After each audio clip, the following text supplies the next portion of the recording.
Welcome to Triangle BNI. Today's show is brought to you by Oak City Tech. They can help you get found out in the digital world, folks, where there's a lot of people putting a lot of messages out there. It is noisy. So you need somebody like Oak City Tech on your side, whether it's web design, social media, or setting up an email campaign. Go to oakcitytech.com. Tell them what you're looking for. I know they'll be able to help you. Hi, everybody. My name is Mike Manning. Welcome back to Triangle BNI. Each week, we bring you a small business success story from Triangle BNI. That, if you're not familiar with BNI, it is Business Networking International, the world's largest networking organization. Our little slice of heaven here in the Triangle is Raleigh, Durham, and Chapel Hill. Each week, about 30 chapters and almost 600 members get together, and our goal is to help each other grow their business. And today's small business success story is John David Wagner, a financial advisor with Edward Jones. John David, how are you today? Hey, Mike, I'm doing great. How are you doing? Good. Your Monday's off to a good start. Everything normal in the financial world for you? There's no such thing as normal, I'm afraid, Mike. Does your phone ring more or less? Because we not only do we have COVID, we had an election, we've got the new year. What makes your phone ring more than other times? That's a great question. And my goal as a business is to be proactive. I don't want my phone to ring a lot. I want to have my clients prepared. And so I want to be the one making their phone ring. And so that's really what my goal is. Obviously, there are going to be times where there are questions, where there are concerns, where something comes up. But as much as possible, I want to be proactive in those communications. And we won't even get into the GameStop stuff. That's hilarious. And I'm not even going to ask you a question because I know we can't. But from my standpoint, it's amazing how that happened. I didn't know what was going on. I don't know. I understand people short sell and everything, but it is just thrown that market and Wall Street into a tizzy, which is interesting to read and observe. But anyways, we're not even going to go into that because I don't want to spend any time on that. John David is a member of RD20. They are Bridge to Success Tuesday mornings, 8:30. When they're meeting in person, it's at the Iron Skillet in Mebane. Right now it is Zoom. How is Zoom treating your chapter, John David? Zoom seems to be doing very well for us. I think that our members and a lot of our visitors really miss the ability to do some of the in-person before and after networking. And so we have a small group that periodically gets together to do some of that face-to-face stuff. To whatever extent possible, though, we're trying really hard to recreate the in-person experience using the Zoom breakout rooms and scheduling one-to-ones. It's not quite the same, but we're doing our best to replicate the experience.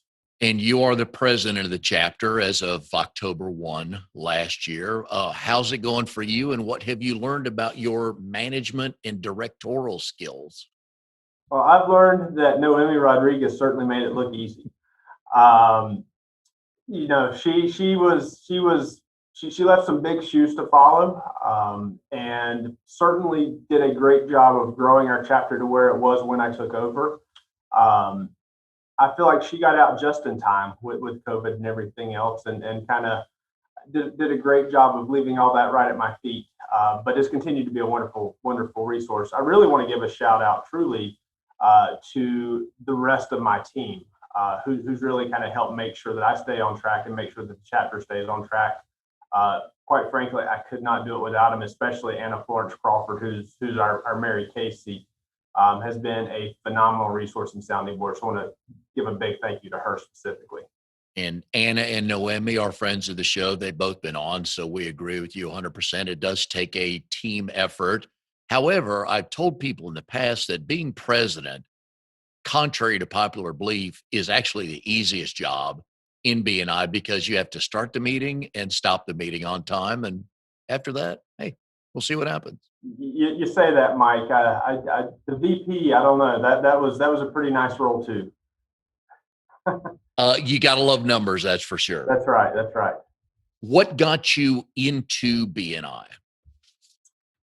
So the reason I joined BNI was the way I'd grown my Edward Jones practice prior to BNI was going around the old-fashioned way, knocking on doors, which is effective, but it's not necessarily efficient.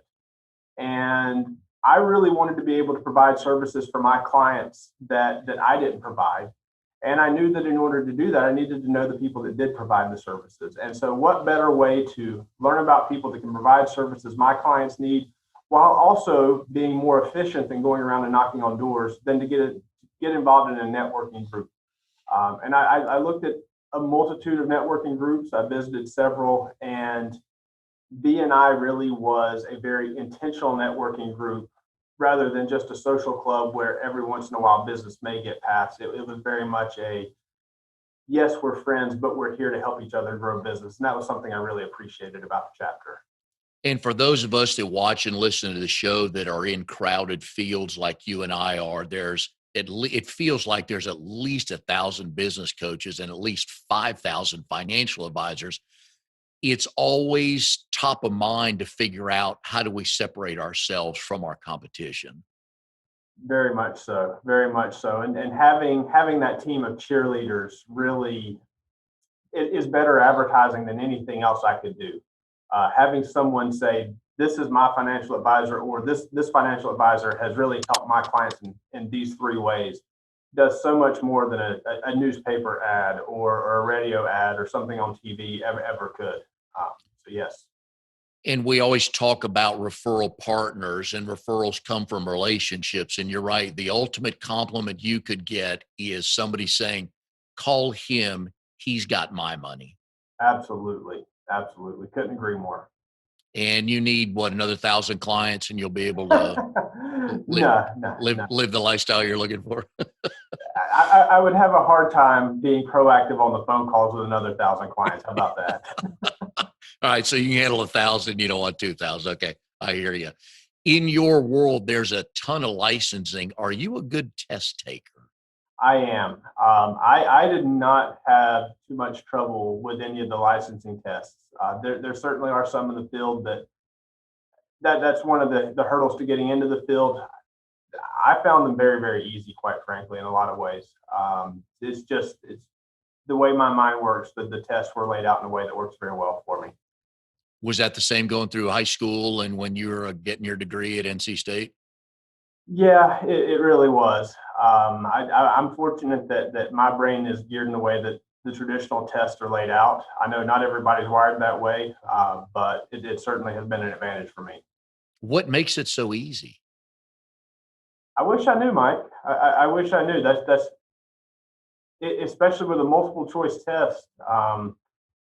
I don't know, for whatever reason, my mind is very able to go in and kind of diagnose the question. And even if I don't know the answer offhand, at least figure out what they're trying to ask. And that usually helps narrow it down to just one or two possible answers. So it's just the way my mind works, I guess.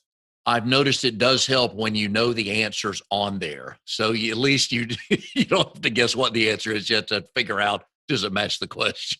That's right. That's right. Do you, on all these series tests that you take and all the numbers that they have on for you to get your certification, do you get any of those legal questions that say which answer is more right? Yeah, so I ended up taking two of those series tests that you were asking about, the Series 7 and the Series 66 exam. And without going into too much detail about what they are and why they're different and all that, the Series 66 was a lot more of, here are four possible correct answers, and all of them have some degree of correctness, but which one is the most correct? Um, that's a little bit of an exaggeration, but it certainly was a little bit more of the pick the most precise answer, even though there may be multiple that have some degree of truth in them. Yes. Were there many essay questions on those, or was it just hard numbers? Now, I don't believe I recall there being any essay questions. If I remember correctly, I went to a computer lab in Raleigh, and it was all multiple choice. And you can do as much licensing as you, or you can take as many certification tests as you want to. Yeah, I mean, there are a ton of different licenses and certifications out there.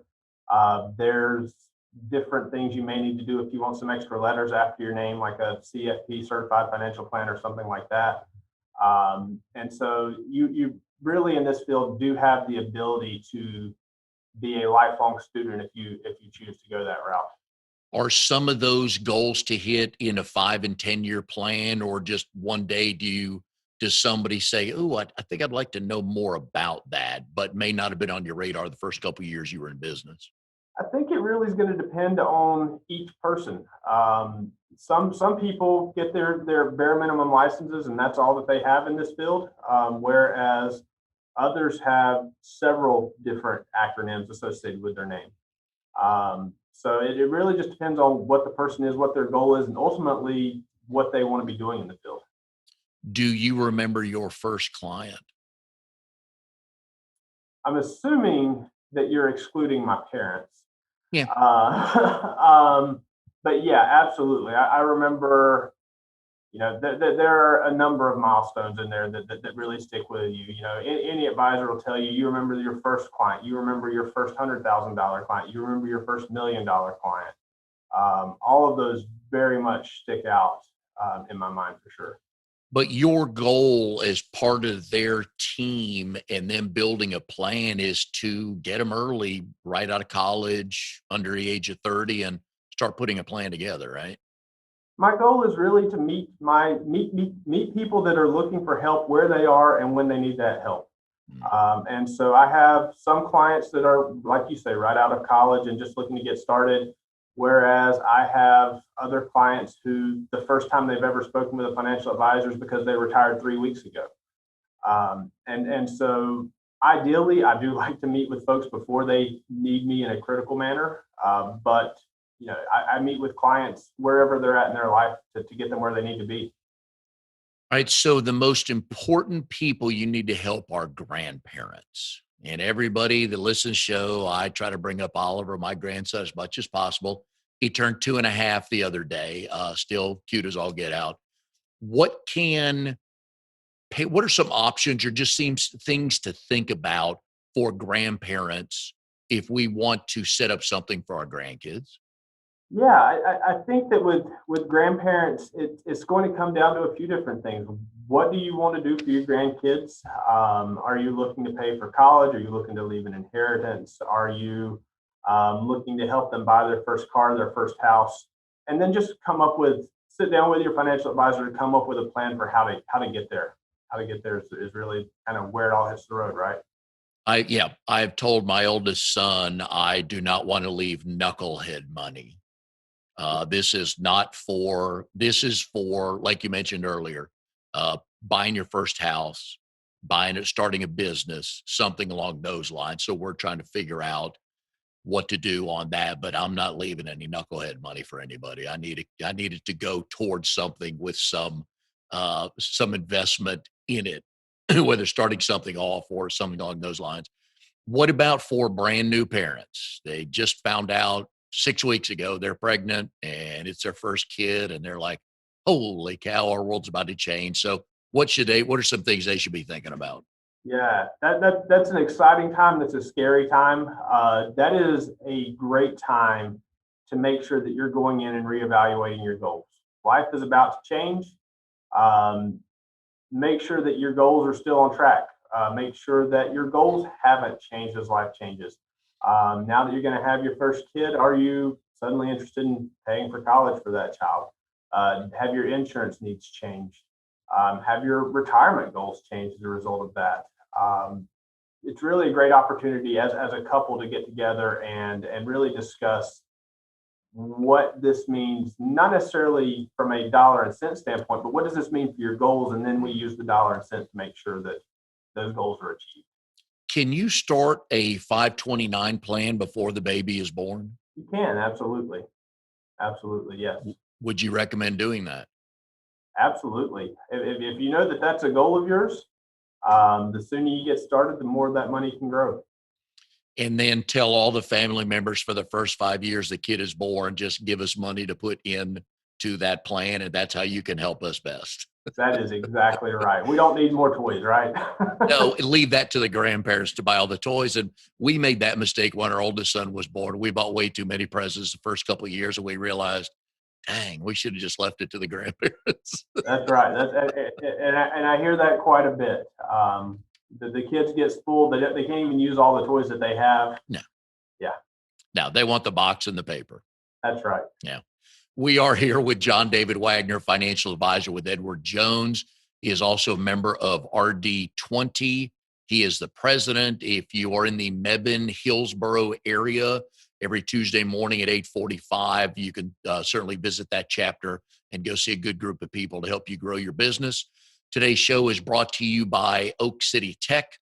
Let's talk about web design, folks. You can have the greatest product or service in the world, but if you've got no website, then how are people going to find you? How are they going to know about it? So that's the first thing you need. It doesn't even need to be uh, that intricate or have that many bells and whistles. It just needs to be basic up there. It tells people what you do and how to get in touch with you. And the folks at Oak City Tech can help you. So go to oakcitytech.com. Tell them you're looking to set up a website, and they will help you get going, and tell Drago that we said hi. John David, one of your previous jobs, you were the assistant director at Conservator Center in Burlington. Now, this has a number of ways for me to go because A, it's a pretty cool job. It's something I don't know a lot about. But I like the fact you started there in 2007 as a volunteer. Yeah. So working with wildlife has quite frankly always been a passion of mine. I really thought from age about 5 up until 14 that I was going to be a veterinarian when I grew up. And then I went and shadowed a veterinarian and saw what they did and decided that really wasn't for me. Uh, but I wasn't done being in the wildlife field at that point. Um, Went to NC State, as you mentioned earlier in the show. And my degree of study actually started out in mathematics. But mathematics eventually got a little bit too theoretical, a little bit too out there for me. I decided it really wasn't what I wanted to do. I switched my degree over to fisheries and wildlife management. One of I guess my junior year in college, I was helping a doctoral candidate with some research on some tracking of some wild bobcats. And they were looking at modeling some really cool computer software that basically, if you could get the bobcat footprint in sand, essentially what's called a footprint trap or a sand trap, the computer modeling could take the picture of that bobcat foot and verify whether that's the same bobcat that you had at this trap over on the other side of the swamp or whatever. And so it could help identify and track bobcats that way. In order to calibrate the equipment, we needed to have a known bobcat. We needed to know it was the same bobcat doing the footprints multiple times. That's really tricky with a wild bobcat. And so we found this local zoo that happened to have a bobcat in the zoo. Turned out to be the Conservator Center. That's how I learned about the Conservator Center. And decided after learning about them that way that I wanted to stay involved. And your goal all right, so let's go back to NC State. All right. Fisheries and wildlife management. Come on, man. Right. You're out Saturdays in your boat. Yeah. We get that. Right. That's all it was. It was a lot of hunting and fishing. Yeah. I do jokingly tell folks I majored in hunting and fishing. Yes. As you should. So what was your favorite class once you got to your junior and senior year? What kind of got the juices flowing? I think some of my favorite classes, I don't know if this was actually a class, but one of the really awesome things NC State does in those programs is they have what's called a summer camp. So I believe it's the year between your junior and senior year. You basically go out and live in this giant plot of woods that NC State has north of Durham for 3 months. And while you're there, you're getting up at the crack of dawn every morning to go listen to birds call, and you're having to help learn to identify the birds. You're going in and working with the forestry department to help classify what segment of forest different forests are, what type of forest you have. You're going out and you're catching snakes and doing what's called pit tags, where you're inserting little barcodes basically so you can identify the snakes later to help with population counts. And so it's a very, very hands-on summer. I think that was by far my best experience in the program. Wow. That's impressive. I did not realize. I knew there was tracking of wildlife, but how deep does that get? I mean, we got bobcats, we got snakes. What else did you guys track? So we did in our little program, I actually caught a couple of times a little field mouse, and we knew it was the same field mouse because we put that same little pit tag in it. So we scanned it the second time and it was the same mouse. So we did everything as small as little mice through to snakes. With the fishery section, we actually did the same thing with bass in a pond. So we went out for a couple of days and we fished and we put some fins to the fish so we could identify them later. The last night we were there, we counted how many of them had clipped fins and we did some population estimates that way. And then we had a nice fish fry after that. Um, so yeah, I mean, you can really somewhat extrapolate that to really just about any species. So what can we do better to help just the general public help with species and wildlife and anything like that? I think it really comes down to just trying to be cognizant. Um, it, it's it's really tough for one person to completely go off the grid and completely remove your carbon footprint and all that. But if we're cognizant about what we're doing, if we're making sure that our trash ends up in the trash, if we're making sure that where we can reduce resource use, we do. If everybody does just a little bit, that goes a really, really long way for sure. Did you ever have to track bats? I didn't, but I actually went to summer camp with someone who, for a pretty long period of time, ended up tracking bats up in West Virginia and Pennsylvania. When my brother and I, a couple of years ago, had our pest control company, I was going into a very old house, a very boarded up house for a local government entity, and we had to go around, look around, and I go up this first flight of steps to get to the landing, and there's a bat hanging from the curtain. And this was my first experience with a bat. And I'm looking at it like, oh, dude, I hope you are sound asleep or dead. And so I quietly walked up to the second floor and did my business. And that's the quickest, quietest I've ever gone down steps getting by him. He never moved. I assumed he was just sound asleep, which was good for me. And hoping you didn't bother him, quite frankly, I'm sure. Hopefully he was as concerned in not messing with me as I was not messing with him. But Absolutely. I don't believe the fishery and wildlife management program is a stepping stone for financial advisors. So, for the people you were in school with, what jobs did they end up taking? So a lot of them did end up in the field as wildlife biologists, for instance. Some of them ended up more in the museum end of things. And so that general area. Um, I may have strayed further than most. From the ones I've kept up with, I've certainly strayed further than most from the field. So, you see, that would be an understatement of the show. So, you started out as a volunteer at the Conservators Center. What were, because you held several jobs there, progressing each way. When did that first full time or part time paid job start? I guess the first time I got paid from the Conservator Center was shortly after college. So it would have been around '08 or '09. And I was essentially at that point being paid to go out and procure food. So just go out to some local venues and pick up food to bring back for the animals. What kind of food? Um, it could have been anything from some leftover deer from a deer cleaner to DOT calling about hit by a car or just somebody looking to donate. I don't know if we realize the level of care that pets get at these. And this is not a shameless plug for you guys. I've got a family member that works at SeaWorld, and we'll just dispense with all the political stuff on that. But with what the Conservative Center does, I mean, those animals are doted on, aren't they? They are, and we are, like you say, we're not unique in that. People do not get into this field because they don't want to dote on the animals. Yeah.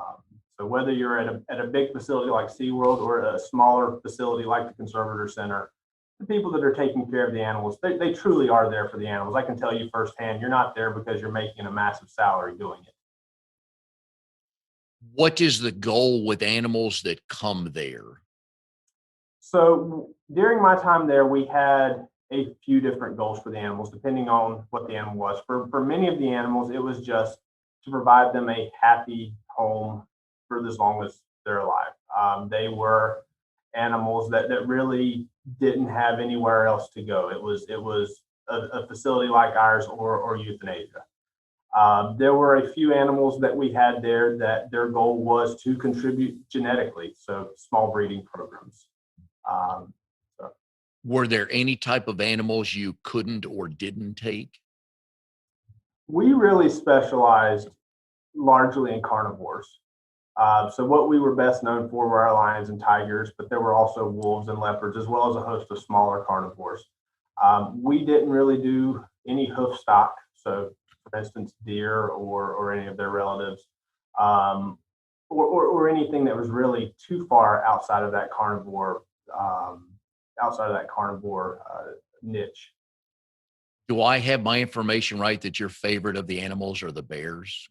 I really did enjoy working with bears, and I never got to work with them at Conservator Center. I worked with them at another facility I was at briefly. They were a lot of fun. Bears have great personalities. They're incredibly smart animals, and are each of the animals is a very unique personality, and so you really get to know them similarly to people in some ways, with just the depth of that personality. Unpack that statement. They have great personalities. So I worked with two different bears. One of them was incredibly laid back, was incredibly chill, was just interested in coming over and maybe getting a little attention here and there, but really wasn't a very mischievous guy or anything like that. The female, on the other hand, she was incredibly smart. She was a little bit mischievous and always just wanted to see what she could get away with. And so, like I say, it's just like with people sometimes, how you have some people that are a little bit more go with the flow and some who are a little bit more just kind of pushing the boundary. The female was certainly a little bit more of the pushing the boundary type. And when you said she was mischievous, what kind of things did she try to do? She would really just try to see, okay, is he really paying attention?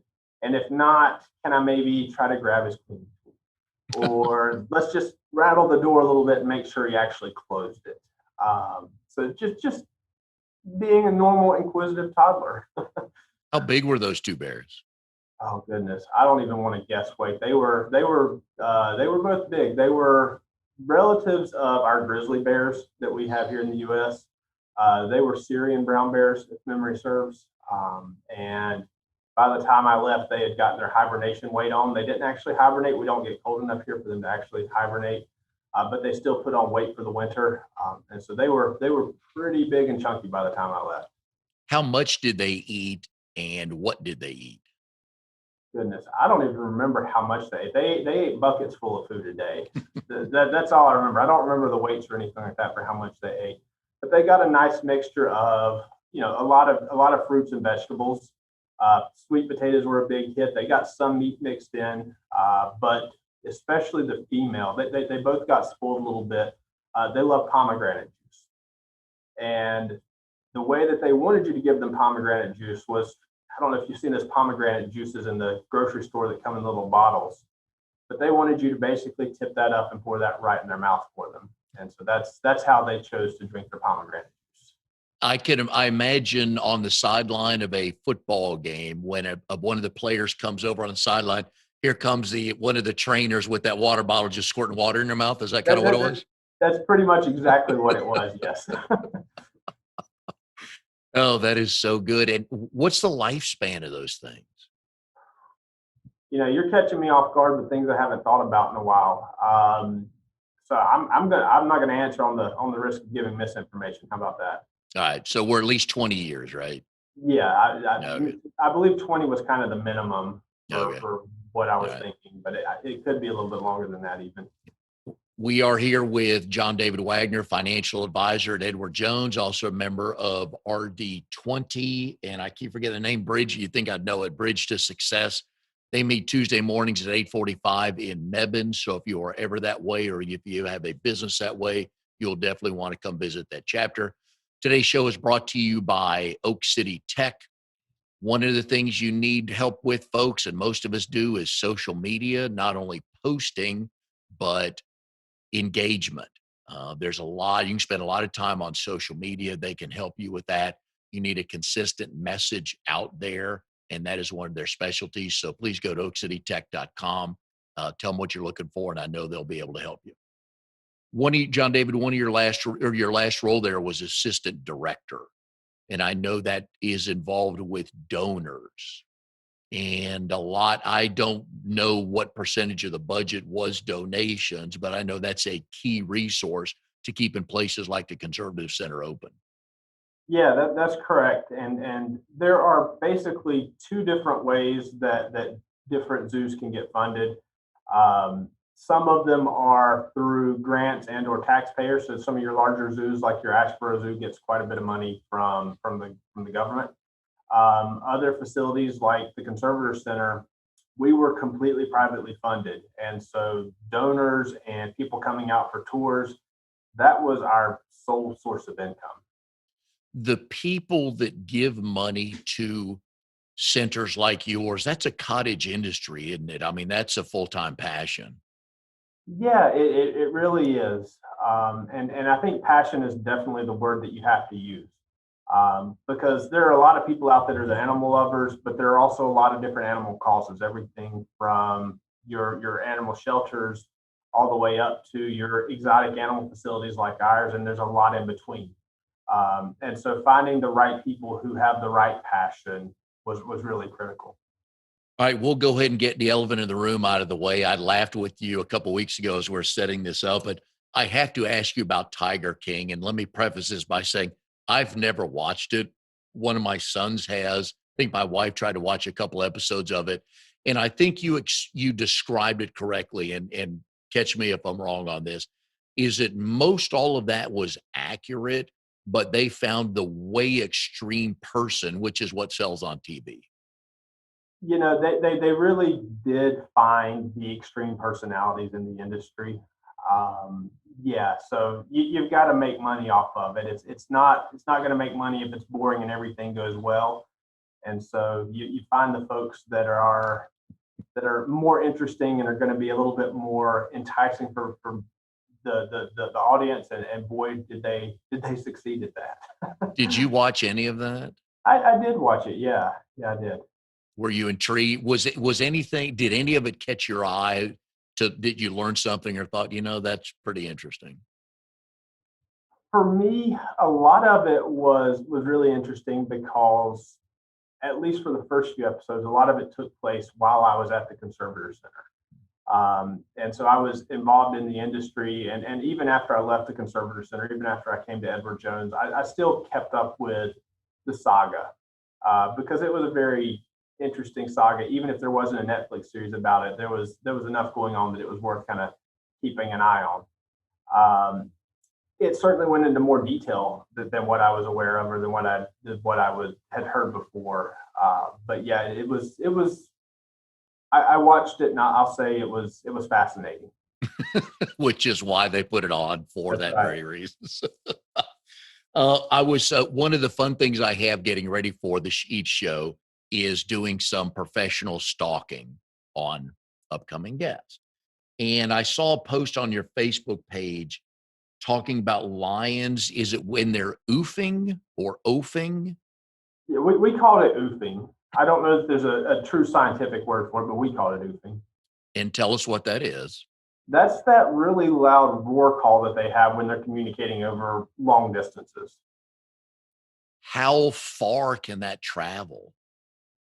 On a ideal day, it can travel for miles. Really? Hmm. Is this a long conversation? No, it's usually a 30-second or so conversation, just a quick checking in. Hey, I'm over here. Where are you? Wow. The first time you heard that or somebody pointed that out to you, where were you or what were you doing? Do you remember? I don't actually remember, believe it or not. I know it was at the Conservator Center, but I don't remember. I don't remember the first.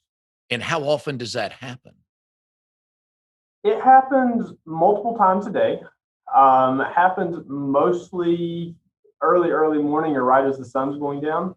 We were very fortunate that our lions were willing to do it upon request. Let's put it that way, upon request. And so one of the things that we did for our tour groups, unless it was miserably hot outside, most of the time our lions would be willing to call for us when we asked them to. And so that was one of our big draws was, where else are you going to have 20 lions calling in unison from 10 feet away? It was a very unique experience. And how do you get them to do that? We imitate that sound as best we can.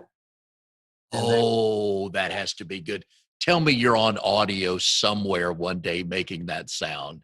I am certain I am, and in fact, you may not have been on the BNI chapter the last time I presented, but something no one knows about me, but now they do. There's a good chance that Walt Disney owns audio of me doing that somewhere in their archives. We had a guy from Skywalker Sound, which was George Lucas's sound studio at the time, come out to try to get some weird sound recordings from animals for future movies. And so, of course, the mic was on just about all the time. And so I'm certain I'm somewhere in Disney's vault making that sound. Were you pretty good at doing that? I was, how about this? I don't know that I was good, but the Lions were willing to take pity on me. Okay. All right. That's all that matters. And I won't even ask you to do that right now. So No, don't worry please. about that. My neighbors would not like it. That's true. How many pets do you have? We have somewhere in the neighborhood of 10 right now. Oh, jeez. What kind? So I'll do the count as I rattle them off. We've got one dog, we've got 3 cats, we've got a mouse, we've got 3 snakes, we've got a lizard, 2 tortoises, and currently are rehabbing a squirrel. So that's 12. And how many are planned for down the road in addition to these 12? I have no plans for any more, but I cannot speak for Taylor. So she has a mind of her own. And that tells me you'll have more. Probably. Do you do foster dogs and things like that? So one of the cats is a foster, is a temporary resident. It was a stray that we found outside of the house that clearly wasn't actually a stray because she was way too friendly. But we couldn't find her owner. So she is scheduled to go out whenever we find a good home. So if any of your listeners are looking for a cat and can provide a good home, have them give me a call. But typically, no, we don't do too much of the specific fostering, things like that. This one just happened to fall in our lap. Are you a dog or a cat guy? I am a dog guy. All right. Thus the request for any of your listeners who are looking for a cat. Please take it. I like that. In my research, I did also find out that, and I believe this is correct, that you cut your own hair. I have for the last decade or so. This is actually as long as my hair has been in probably 10 years. I'm seeing what it looks like once it grows back out again. I will not be able to keep my hair cut if I let it grow back out. If I cut it, it's just because I use the little guard and just cut everything off. Is that just the military cut? You just put the guard on and just go front to Put back? that number 1 guard on, get it down as close to the skin as possible, and maybe do that every 2 or 3 weeks. Now, is that because nobody cuts your hair as good as you, or you're just too cheap to pay somebody? A little bit of both. A little bit of both. And when did you start cutting your own hair? I started cutting my own hair probably around, like I say, 2010 or so. And why? For a girl, Mike, the same reason anybody does anything. Truth. Yeah. Do you offer to cut Mallory's hair or Taylor's hair? Excuse me. I do help cut her hair, yes. So she does her hair at home. Hers is much fancier than mine when I cut it. Okay. So I hope so. She has to give me instructions on Yes. what to do, and I help facilitate because it's hard to use the mirror and the scissors and all that stuff. Good man. Is there a good story on how you two met, and do you both tell it the same way? I don't know that there's really a true story on how we met, just a location. So we both met at the zoo.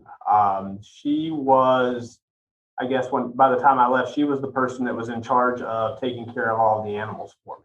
So she was overseeing their care. Did you meet while you were working there? We did, yes. Oh, you weren't dating her when you were there, right? Right at the very end. Okay, all right. Right at the very, So very end as I was looking for a new job. where was the first official date? I don't know if we had an official date. The first one that really comes to mind would have probably been Texas. What is that? The Texas Steakhouse?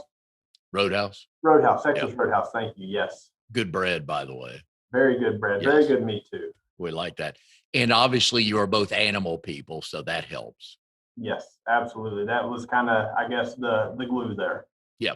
Is she still at the Conservator Center? She is not. No. Okay. And do you still do anything with them, or do you volunteer at other places? So I am currently on the board of directors for the Alamance County's Center's Family Home, which helps prevent child abuse. I've always wanted to stay involved in the nonprofit community. And eventually we'll be looking at getting back involved, maybe in the zoo industry, maybe more in the wildlife arena. And, Yeah, and I know you're a chamber member as well. I am a chamber member as well. Yes. How did you get to the financial investment world, financial advisor world? Was that from somebody in your family years ago? No, kind of a funny story. I was actually at one of our donors was opening a gun range. One of the donors at the Conservative Center was opening a gun range. And I got invited out to that. While I was there, his financial advisor and I got to chatting. Um, just so happened I was somewhat looking for a new career at the time. His financial advisor says, "Hey, have you ever considered joining Edward Jones?" And I said, "I've not considered joining Edward Jones." He kind of laid out to me a little bit about what it was, and it was really more in line with what I was doing at the zoo than I realized. With the budgeting process, with the long-term fiscal planning, he kind of explained how that's really what I do, but instead of doing it for one business, I do it for 300-400 families in his case in the Durham area, but do it for 300 or 400 families and businesses instead. And how long did it take you to make that conversion, make that decision to go be a financial advisor? It took me about 3 months from the time he approached me for me to decide that, yeah, this is the right time and this is what I want to be doing. And then it took another 3 months of training by Edward Jones before they even let me come close to putting that name on a card. How's that 100% commission feel? Feels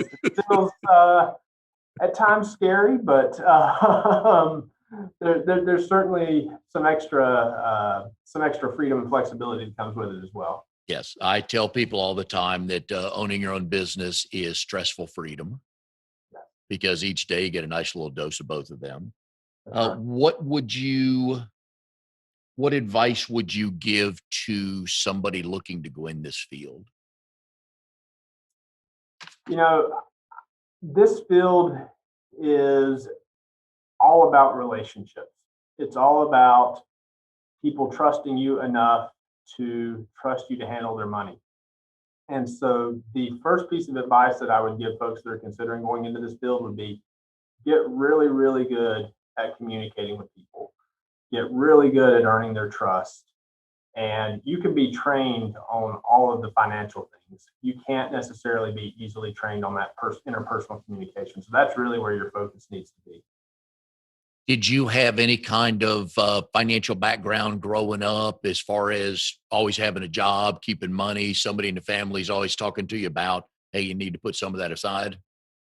I was fortunate that I grew up in a household where my parents were imparting great money lessons on me. I did have various small jobs from goodness, probably the time I was 8 or so. I was mowing yards. In high school, I worked briefly at a hot dog stand selling hot dogs at a gas station. Was able to put some money aside. I've never been one. You got your spenders and your savers. I've always been more in the savers camp, which has been a blessing as well. But definitely had family that supported that and kind of helped guide and show that through example as well. Now, were you selling hot dogs from a wagon right outside the front door? I was selling hot dogs from a pull behind wagon right outside the front door. That's right. How good were the hot dogs? They were good enough that I ate a couple a day, but That's because that was all there was to eat, I guess. How long did you have that job? I just had it for one summer, so probably 2 or 3 months. It was one of those. Mom says you have to get out of the house and do something, and she kind of lined it up. And all right, we'll do that for a little bit. But a lot of times it's taking a job like that to realize what you don't want to do the rest of your life. That's right. Sitting in a parking lot in the middle of the summer was not something that I plan to do for the next 40 years. That would be correct. If anybody needs help on the financial side of anything, we've been putting John David's number up here on during the show. You can certainly give him a call. Planning, and planning. That's the three words you would tell people to do.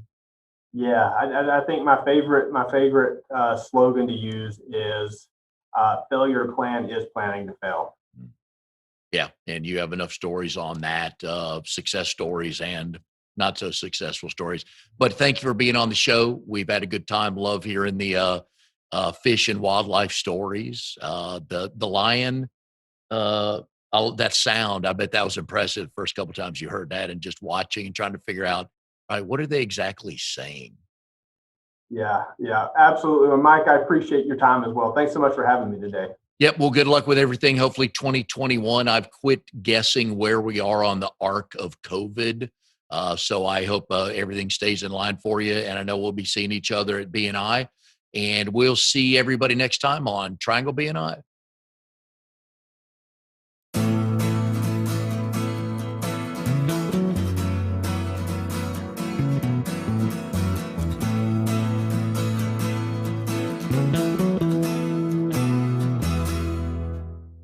You are tuned to the Nissan Communications Network.